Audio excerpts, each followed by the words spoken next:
이 한자 중에서 문자가 있는데요. 이 문이라는 한자는 우리 자막에서 이제 보여주실 텐데 보시는 것처럼 이 문설주하고 문짝의 모양을 그대로 본따서 만든 상형 문자입니다. 그래서 이 문은 이 문짝이 열리기도 하고 닫히기도 하는 것을 표현하는 것이죠.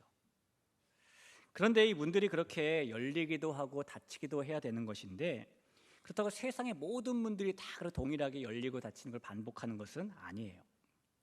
이 문 중에는 절대로 열리면 안 되고 항상 닫혀 있어야만 하는 문들도 있습니다. 예를 들어서 이 사람의 심장에는 들어오는 피를 받는 심방이라는 곳이 있는데, 이 심방은 좌심방과 우심방으로 나눠져 있지요. 이 사람이 어머니 뱃속에 태아로 있을 때에는 그 좌심방과 우심방 사이에 작은 난원공이라는 구멍이 있게 됩니다. 그리고 그 구멍으로 혈류가 통하면서 혈액이 순환되게 돼요. 그런데 이 사람이 어머니 뱃속에 있다가 세상으로 나오게 될 때에는 그 좌심방과 우심방 사이에 있는 그 구멍, 그 문이 닫혀지게 되고 폐쇄되게 됩니다. 그렇게 이제 닫혀져야 되는 문이 그 문인데, 간혹 그렇게 닫혀져 있어야 될 그 구멍, 그 문이 여전히 열려 있는 사람들도 있어요. 그럴 경우에는 그 구멍을 닫기 위한 시술을 받기도 하지요. 왜냐하면 이 닫혀져 있어야 될 그 문이 열려 있는 경우에 나중에 뇌경색의 원인이 될 수도 있기 때문입니다. 또한 이 열리면 안 되고 항상 닫혀져 있어야만 되는 문 중에는 이 건물에 설치되어 있는 방화문이라는 것도 있겠죠. 이 방화문이라는 것이 화재를 발생했을 때 연기가 번지는 것을 막는 문인데요. 만약에 어떤 건물 2층에 불이 났을 때에 방화문이 열려 있는 경우에는 불과 4분 만에 1층 출구까지 연기가 가득 질어차게 되지만, 이 방화문이 닫혀 있는 경우에는 10분 이상 시간을 벌 수 있다고 해요. 그래서 안전을 위해서 방화문이라는 것은 항상 닫혀 있어야만 합니다. 자, 이렇게 문 중에는 열려 있으면 안 되고 항상 닫혀 있어야만 되는 그런 문들이 있는 것이죠. 자, 그런데 이번에 반대로 이 문 중에 닫혀지면 안 되고 항상 열려 있어야 되는 문도 있습니다. 아마 이 갑작스러운 사고가 일어났을 때에 대피할 수 있도록 마련된 비상구라는 문이 대표적인 열려 있어야 되는 문이겠죠. 또한 사람의 피부에는 모공도 항상 열려 있어야만 하는 문에 속합니다. 이 사람의 피부에는 이 모공에서 흘러나온 피지를 통해서 약산성의 막이 하나 형성되는데요. 눈엔 보이지 않지만 그 막 덕분에 세균 감염도 예방할 수 있게 되는 것이고 수분 증발도 막게 되는 겁니다. 그래서 건강을 위해서 모공은 항상 열려 있어야 되는 거예요. 이 성장판도 성장기에 있는 아이들에게 항상 열려 있어야 되는 그런 문이겠죠. 이 아이들의 키가 자라기 위해서는 결국 뼈가 자라야 되는데, 이 성장기 아이들의 뼈가 길어지게 하고 두꺼워지게 하는 중요한 열쇠가 그 성장판에 있기 때문입니다. 그래서 성장판은 이 아이들이 20대 초반이 될 때까지는 언제나 열려 있어야만 하는 그런 문이에요. 이렇게 우리 주변에는 닫히면 안 되고 언제나 열려 있어야만 하는 문들도 있습니다. 자, 그런데 여러분, 이뿐만이 아니라 특별히 성도라는 사람들에게는 하나님의 자녀로서의 거룩한 인생을 위해서 닫히지 말고 항상 열려져야 되는 것들이 또 있어요. 성도인 우리에게 언제나 무엇이 열려져 있어야만 되는 것일까요? 당연히 열려 있어야 되는 그것이 열려져 있을 때에 성도의 삶은 맺힌 것이 풀리는 은혜를 만나게 됩니다. 오늘 우리가 예수님을 만나고 맺힌 것이 풀리는 열림을 받았던 한 사람의 이야기를 통해서 우리의 삶에는 무엇이 열려져야 되는지를 만나봤으면 좋겠어요. 이 시간에 하나님께서 저와 여러분에게 우리에게 당연히 열려 있어야만 하는 것들을 열어주시고, 그래서 맺힌 것이 풀어주시는 그런 은혜를 주시기를 주님의 이름으로 축원합니다. 자, 이방 땅인 두로로 가셔서 수로보니기 여인의 딸을 회복시키셨던 그 예수님께서는 이 두로보다 더 북쪽에 있는 이방 땅 시돈에 가셨다가 역시 이방인들이 사는 땅인 데가볼리에 가셨다가 갈릴리 호수에 이르시게 됩니다. 31절이 그것을 설명하고 있는데요. 예수께서 다시 두로 지방에서 나와 시돈을 지나고 데가볼리 지방을 통과하여 갈릴리 호수에 이르시매라고 말하죠.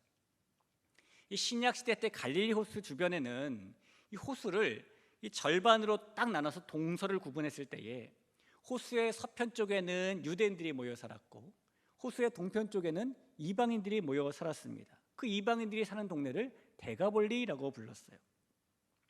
이 예수님께서 가버나움 근처, 즉 갈릴리 호수 서편 땅에 계시다가 이 이방 땅인 두로, 시돈으로 가시게 됐는데, 이곳은 갈릴리 그쪽에서 쭉 위에 있는 곳이기 때문에 예수님께서 그냥 원래 계시던 곳으로 돌아오시자 했다면은 남쪽으로 쭉 내려오면 되실 일입니다. 그런데 예수님께서 그렇게 하지 않으시고 이 갈릴리 호수를 삥 돌아가지고 호수의 동편 데가볼리 땅에 가시고, 그리고 데가볼리 땅에 인접한 갈릴리 호숫가에 지금 이르시게 됐다라는 것입니다. 이것은 여러분 기억하시겠지만 마가복음 5장에서 예수님께서 가셔서 쇠사슬에 묶여있던 귀신 들린 사람을 회복시켜 주셨던 거라사인의 지방과 가까운 곳이죠. 예수님께서 이 거라사인의 지방과 한 가지인 데가볼리 땅을 찾아오시자 어떤 사람들이 예수님께 귀가 들리지 않고 말을 더듬는 한 사람을 데리고 나와서 안수해 주시기를 바라게 되었어요. 32절을 볼까요? 사람들이 귀 먹고 말 더듬는 자를 데리고 예수께 나와 안수하여 주시기를 간구하거늘 이라고 써 있습니다. 이 사람이 청각에 장애가 있어서 듣지 못하게 되는 경우에는 자신이 하는 말의 소리도 들리지 않게 되죠. 자신이 하는 소리의 발음이 정확한지 정확하지 않은지 자체적으로 교정할 수가 없게 됩니다. 그러다 보니 청각장애로 듣지 못하시는 분들은 말을 해도 발음이 어눌해질 수밖에 없어요. 특히 태어날 때부터나 아주 어렸을 때부터 이 청각장애로 듣지 못하게 되신 분들 같은 경우는 그 정도가 더 심해질 수밖에 없고요. 그래서 듣지 못하는 청각장애에는 말을 잘 하지 못하는 장애가 복합적으로 뒤따라오게 됩니다. 예수님께서 이 데가볼리를 지나서 갈릴리 호수의 동편에 이르시자 사람들이 그런 복합장애를 가지고 있는 사람을 데리고 왔다는 겁니다. 그런데 예수님께서 이 사람들의 바람대로 그 귀 먹고 말 더듬는 사람에게 안수하시는 것이 아니라 그 사람을 따로 데리고 한쪽으로 가셨어요. 그리고 그의 양쪽 귀에다가 손가락을 넣으시고 침을 묻혀서 그의 혀를 손으로 만지시고 에바다라고 말씀하시며 그의 귀가 열리고 혀가 맺힌 것이 풀리도록 해주셨습니다. 33절부터 35절까지 써있죠. 예수께서 그 사람을 따로 데리고 무리를 떠나사 손가락을 그의 양귀에 넣고 침을 뱉어 그의 혀에 손을 대시며 하늘을 우러러 탄식하시며 그에게 이르시되 에바다 하시니 이는 열리라는 뜻이라. 그의 귀가 열리고 혀가 맺힌 것이 곧 풀려 말이 분명하여 졌더라. 자, 이상이 오늘 우리가 읽은 성경의 이야기입니다. 자, 그런데 여러분, 우리가 오늘의 이 말씀을 접하면 크게 두 가지 궁금한 점이 좀 생기게 돼요. 그리고 우리가 그 궁금한 점들에 대한 해답을 찾아가다 보면은 예수님께서 어떤 분이신지 더 분명하게 알 수 있고 만나게 됩니다. 자, 지금부터 우리가 귀를 쫑긋 세우고 마음을 활짝 열어서 예수님이 어떤 분이신지 더 분명하게 알아가는 시간을 함께 좀 가져보죠. 우선 우리가 이 본문을 접하면서 품게 된 첫 번째 궁금한 점은 예수님께서는 왜 귀 먹고 말 더듬는 이 사람에게 양쪽 귀에 손가락을 넣으시고 그의 혀에 침이 묻은 손을 대신 것일까에 대한 것이죠. 우리가 아는 예수님께서는 분명히 이런 일을 하지 않으시더라도 병자를 고칠 수 있는 그런 분이십니다. 지난 주일에 만났던 수로보니게 여인에게도 돌아가라, 귀신이 내 딸에게서 나갔느니라라고 말씀하시는 것만으로 그녀의 딸을 치유하셨던 분이 예수님이셨고요. 이제까지 만났던 많은 병자들에게도 말씀만으로 그 병을 고치셨던 분이 예수님이셨습니다. 그런데 오늘 이 귀 먹고 말이 어눌한 사람을 치유하실 때에는 단지 말씀만 하시는 것이 아니라 그의 귀를 만지시고 그의 혀를, 그것도 침을 묻혀서 만지셨다는 거예요. 예수님께서 도대체 왜 그러신 것일까요? 유독 이 사람에게만은 말씀만으로 하지 않으시고 특이해 보이는 행동을 도대체 예수님은 왜 하신 것일까요? 여러분, 예수님께서 이렇게 하신 이유는 예수님께서는 우리를 그 사람에게 딱 맞는 맞춤형으로 찾아와 만나주시는 분이시기 때문이에요. 예수님께서 손에 침을 묻혀서 그것도 그의 혀를 만지시는 것을 보고 아마 어떤 분들은 더럽게 침을, 이런 생각을 하시는 분도 계실 겁니다. 요즘에 이 날씨가 더워지기 시작하면서 여름에 불청객인 모기가 한두 마리씩 아마 댁에서 나오고 있을 거예요. 지금은 우리가 모기나 벌레에게 물리면 어떡합니까? 시중에서 판매하는 버물리, 물린다, 물리고, 아물디, 모스밤, 모스닥터, 해피 홈쿨, 바이트 케어, 모기 패치 등등 이런 것들을 사서 바르게 되죠. 그러면 이제 좀 가라앉지 않습니까? 그런데 여러분, 이런 약들이 나오기 훨씬 이전, 또 물파스도 대중화되기 훨씬 이전에 모기한테 물린 뭘 바르셨어요? 다 똑같네요. 다 침을 발랐습니다. 왜 침을 발랐죠? 우리가 왠지 모르지만 바르면 좀 시원하고 덜 간지러운 것 같고 그러니까 발랐죠. 그런데 여러분께서 그렇게 하셨던 것이 전혀 비과학적이지 않은 것이, 실제로 침에는 어느 정도 소독과 살균을 하는 라이소자임이라는 효소가 들어 있습니다. 그러니까 우리가 자세한 의학 지식은 없었어도 지혜롭게 침을 잘 발랐던 거예요. 이 예수님 당시에도 침이라는 것은 사람들에게 어느 정도 의학적인 효과가 있는 것으로 여겨지는 것이었어요. 그래서 예수님께서 이 침을 묻히셔서 그의 혀를 만지셨을 때에 이 사람들이나 혹은 그 당사자가 더럽거나 이상하게 여기지 않았습니다. 오히려 예수님께서 그렇게 그의 혀와 또는 귀를 만져주신 것은 그 사람이 듣지 못하는 사람이었기 때문에 그에게 딱 맞는 맞춤형으로 그에게 말씀하시기 위한 행동이었죠. 이제까지 예수님께서는 말씀만으로 많은 사람들을 고치셨는데, 예수님께서 그때 말씀만 하셨던 이유는 그 말씀만 하셔도 그 사람들이 예수님의 말씀을 듣고 자신들이나 가족들이 낫게 될 것이라는 사실을 믿고 기대할 수 있었기 때문입니다. 하지만 오늘 예수님 앞에 선 이 사람은 소리를 듣지 못하는 사람, 예수님의 말씀을 듣지 못하는 사람이에요. 자, 그래서 물론 예수님께서 평소처럼 말씀만 하셔도 그를 치료하실 수 있으시지만, 그러면 정작 당사자는 예수님께서 자신을 낫게 하시는 말씀을 듣지 못합니다. 자, 여러분, 그러면 그런 사람에게 예수님께서 치료하신다, 예수님께서 낫게 하신다는 사실을 믿도록 무슨 말을 해주고 싶다면 어떻게 해야 될까요? 이 청각에 장애가 있는 사람에게는 귀로 들리는 언어가 아니라 눈으로 볼 수 있는 언어, 혹은 몸으로 느껴지는 언어로 말해줘야 돼요. 지금의 청각장애인 분들이 사용하는 수화가 이제 그런 것이잖아요. 예수님께서는 다른 사람들에게 하셨던 것처럼 말씀만으로 하지 않으시고 그의 양쪽 귀에 손가락을 넣으시고 침이 묻은 손으로 그의 혀를 만지시고, 그러면서 그 사람에게 딱 맞춤형인 그 사람이 들을 수 있는 눈으로 보이는 언어, 피부로 느껴지는 언어로 말씀하신 겁니다. 이 병을 고칠 때에 아픈 사람의 환부에 손을 대는 것은 예나 지금이나 흔히 행하는 일이잖아요. 예수님께서 자신의 귀에 손을 대시고 자신의 혀에 손을 대실 때에 이 사람은 지금 예수님께서 나를 치료하시는 것이구나, 예수님께서 나를 고치시는 것이구나 라고 믿고 기대하게 되는 것이죠.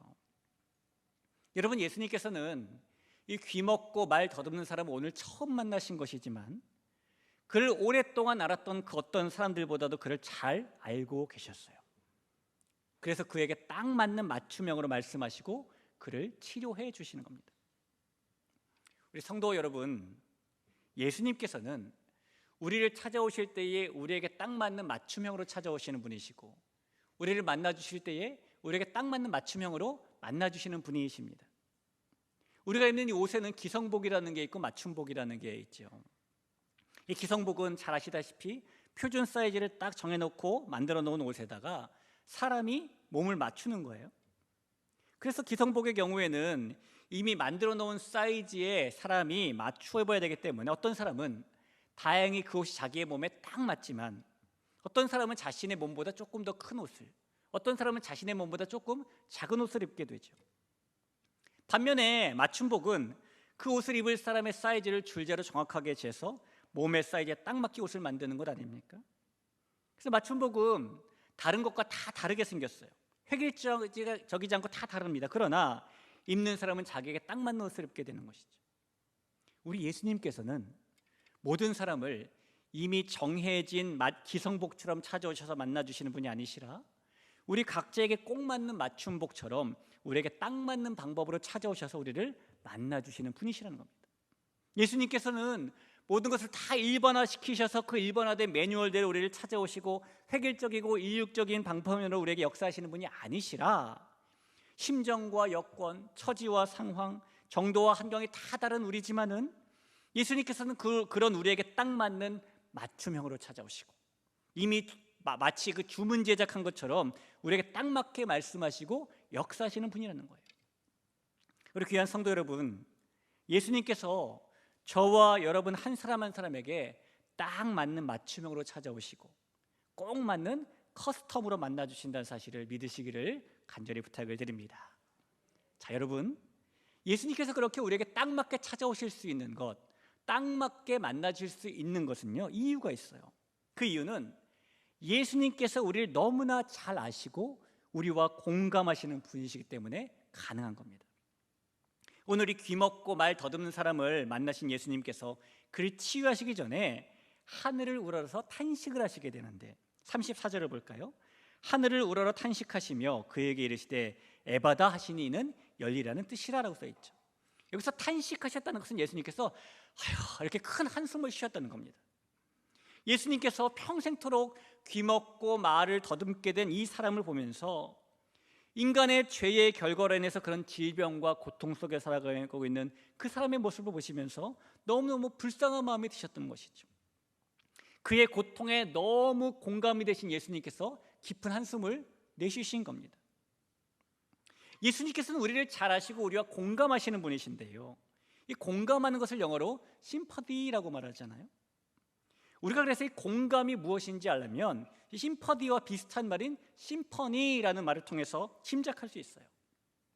이 심퍼니라는 말이 우리 이제 악기 연주하시는 분들이 연주하는 교향곡을 말해요. 이 교향곡은 빠르기도 다 다르고 분위기도 다 다른 4개의 악장을 여러 악기들이 모여서 연주하면서 한 음악을 내는 겁니다. 여러분, 그런데 그 한 음악을 내기 위해서 악기를 다루시는 분들이나 혹은 노래하시는 분들에게 가장 중요한 것이 무엇일까요? 물론 실력이 출중한 것도 중요하겠지만은 함께 한 음악을 내기 위해서 가장 중요한 것은 남의 소리를 잘 듣는 겁니다.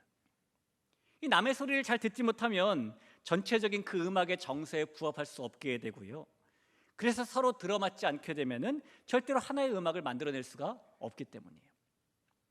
그래서 비전문가인 제 생각에 음악에서 가장 중요한 것은 남의 소리를 듣고 같은 정서를 가지는 것, 즉 공감하는 겁니다.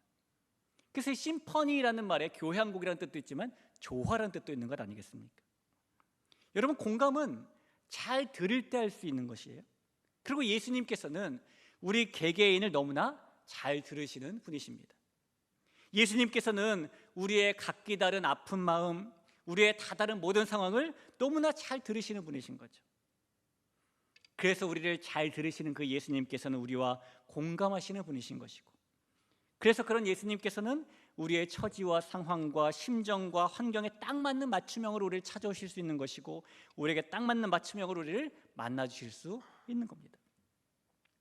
사랑하는 성도 여러분, 예수님께서 그렇게 저와 여러분에게 딱 맞게 찾아오시고 만나주신다는 사실을 믿으시기를 간절히 축원합니다. 우리를 너무나 잘 들으시고 우리와 너무나 잘 공감하시는 그 예수님께서 오늘이 귀먹고 말 더듬던 사람에게 딱 맞는 방법으로 그의 양쪽 귀에 손가락을 넣으시고 그의 혀를 만져주셨던 것처럼 그 예수님께서 저와 여러분에게 딱 맞는 방법으로 찾아오시고 저와 여러분에게 딱 맞는 방법으로 만나주시고 저와 여러분에게 딱 맞는 방법으로 역사하시는 분이라는 사실을 믿으시기를 축원합니다.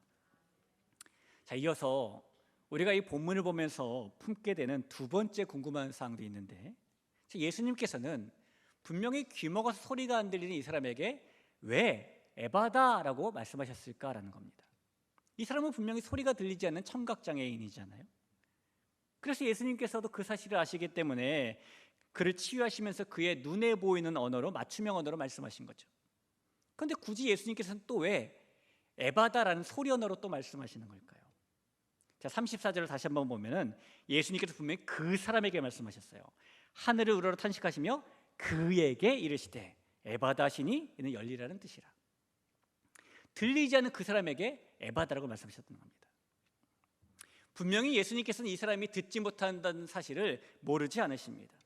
그렇다면 그에게 굳이 에바다라고 말씀하시는 것은 그 사람 들으라고, 그 사람을 향해서 말씀하신 것은 아니라고 봐야 되겠죠. 자, 그럼 누구에게 말씀하신 걸까요? 오늘 본문을 보니까 예수님께서는 이 사람을 다른 사람들로부터 따로 데리고 가셔서 분리시켜 놓으셨지요. 33절을 볼까요? 예수께서 그 사람을 따로 데리고 무리를 떠나사 손가락을 그의 양귀에 넣고 침을 뱉어 그의 혀에 손을 대셨다고 말합니다. 자, 그렇다면 예수님께서 다른 사람들을 향해서 그 사람들 들으라고 에바다라고 말씀하신 것도 아니라고 봐야 됩니다. 그럼 도대체 예수님께서는 지금 누구를 향해서 에바다라고 말씀하시는 걸까요? 저는 예수님께서 영적으로 귀 먹은 채 살아가는 이 세상의 수많은 사람들을 향해서 에바다라고 말씀하셨다고 생각을 합니다. 여러분, 이 세상에는 영적으로 귀가 먹고 영적으로 눈이 먼 사람들이 허다하게 많습니다. 귀가 있어도 하나님의 거룩한 말씀을 듣지 못하는 사람들, 눈이 있어도 하나님의 영광을 보지 못하는 사람들, 그래서 어둡고 답답하고 폐쇄되어 버린 채 살고 있는 사람들이 이 세상에는 차고 넘칩니다. 그런 사람들에게는 에바다라는 예수님의 음성이 꼭 필요하죠.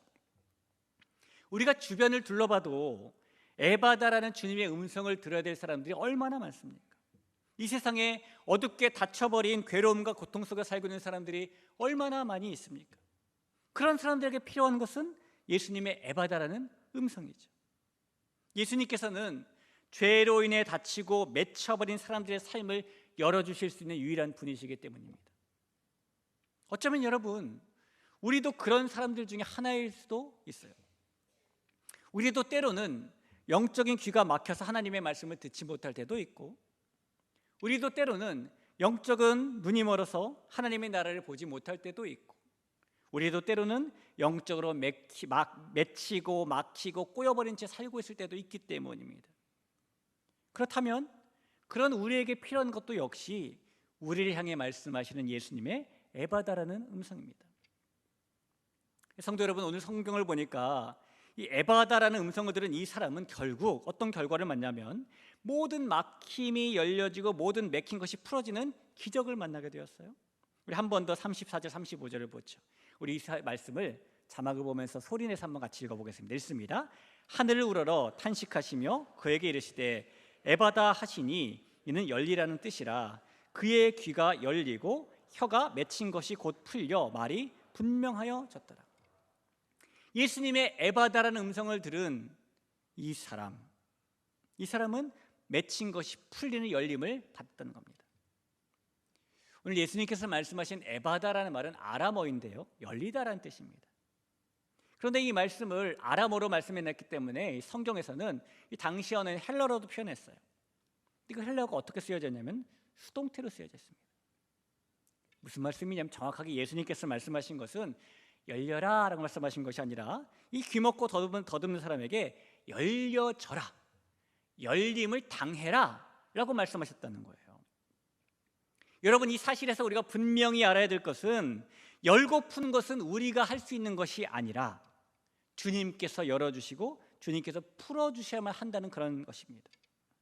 창세기 1장에서 빛이 있으라라고 말씀하심으로 세상이 열리게 하신 것처럼 하나님께서 우리의 영적인 어둠과 막힘을 향하여서 열림이 있으라, 열림을 당해라 라고 말씀하셔야만 우리의 막힌 것이 무너지고 맺힌 것이 풀리는 열림이 일어난다는 것입니다. 여러분, 말씀드린 바와 같이 우리는 때로 하나님의 말씀이 들리지 않고 하나님의 영광이 보이지 않는 영적인 어둠과 고통, 영적인 막힘과 맺힘을 만날 때가 있습니다. 그리고 그런 영적인 맺힘은 우리의 삶의 모든 것을 꼬이게도 끊기게도 쌓이게도 매이게도 터지게도 만들죠. 사랑하는 대길교회의 성도 여러분, 하나님께서 그런 우리에게 에바다라고 말씀하셔야 우리의 막혀있는 모든 부분이 열림을 당하게 되고 맺혀있는 모든 것들이 풀림을 당하게 된다는 것을 믿으시길 바라며 하나님께서 그 은혜를 우리에게 베풀어 주시기를 간절히 축원합니다. 자, 그렇다면 여러분, 하나님께서 우리의 막힌 것들이 무너지게 하시고 우리의 맺힌 것들이 풀어지게 하시기 위해서 우리에게 어떤 열림, 어떤 에바다가 좀 임해야 될까요? 우리에게 일어나야 되는 에바다가 몇 가지가 있습니다.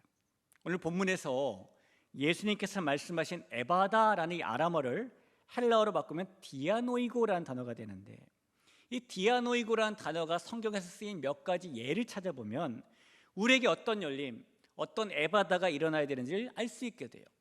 자, 우선 이 디아노이고라는 단어가 쓰인 용례를 보면 우리에게는 마음이 열려지는 에바다가 일어나야 합니다. 이 마음이 열려지는 에바다를 받았던 대표적인 사람이 사도행전에 나오는 루디아예요. 사도행전 16장을 보니까 성령님의 인도하심을 받아서 전도의 발걸음을 유럽으로 옮겼던 바울이 첫 번째로 마게도냐 지방의 빌립보에 가게 되었죠. 이 빌립보에 간 바울이 다른 도시들에서와 똑같이 유대인의 회당을 찾아 복음을 전하려고 했는데 이 빌립보에는 회당이 없었습니다.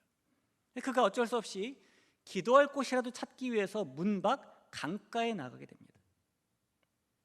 그리고 마침 그곳에서 만난 여자들에게 복음을 전하게 되었어요. 그때 이 바울을 통해서 복음을 들었던 사람 중에는 두아디라시의 자색 옷감 장사 루디아가 있었는데요. 이 복음을 듣고 루디아에게 일어난 변화를 성경은 이렇게 말씀하고 있어요. 사도행전 16장 14절인데 두아디라 시에 있는 자색 옷감 장사로서 하나님을 섬기는 루디아라 하는 한 여자가 말을 듣고 있을 때에 주께서 그 마음을 열어 바울의 말을 따르게 하신지라. 자, 여기서 주께서 그 마음을 열어라는 말이 주께서 그 마음을 디아노이고 하셨다라는 말입니다. 그러니까 주께서 루디아의 마음이 열려지게 하시는 에바다의 은혜를 주셨다라는 거예요. 그러자 이 마음이 열려지게 된 루디아가 그 마음에 맺혔던 과거의 모든 죄와 어둠의 삶이 풀리는 열림을 받고 바울에게 세례를 받고 성도가 된 것입니다.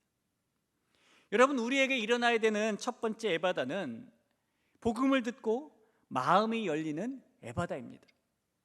그럴 때 하나님의 복음이 우리의 마음에 맺힌 모든 죄악과 어둠과 진노와 심판을 풀리도록 해주시기 때문이에요. 존귀한 성도 여러분, 저와 여러분에게 이런 복음을 듣고 마음이 열려지는 에바다가 일어날 수 있기를 바랍니다. 자, 또한 이 디아노이고라는 단어가 쓰인 또 다른 용례를 보면은 우리에게는 예수님을 보는 눈이 열리는 에바다가 일어나야 해요. 예수님께서 부활하신 후에 엠마오로 향하는 제자들을 만나시게 되었는데요, 그때 그들이 눈이 열리게 됩니다. 누가복음 24장 31절을 볼까요? 그들의 눈이 밝아져 그인 줄 알아보더니 예수는 그들에게 보이지 아니하시는지라라는 말씀에서 눈이 밝아졌다라는 말씀이 눈이 디아노이고 했다라는 말씀이에요. 이 제자들이 눈이 열림을 받자 예수님을 알아봤죠. 주님께서 그들에게 예수님을 보는 눈이 열려지는 에바다의 은혜를 주셨다는 겁니다.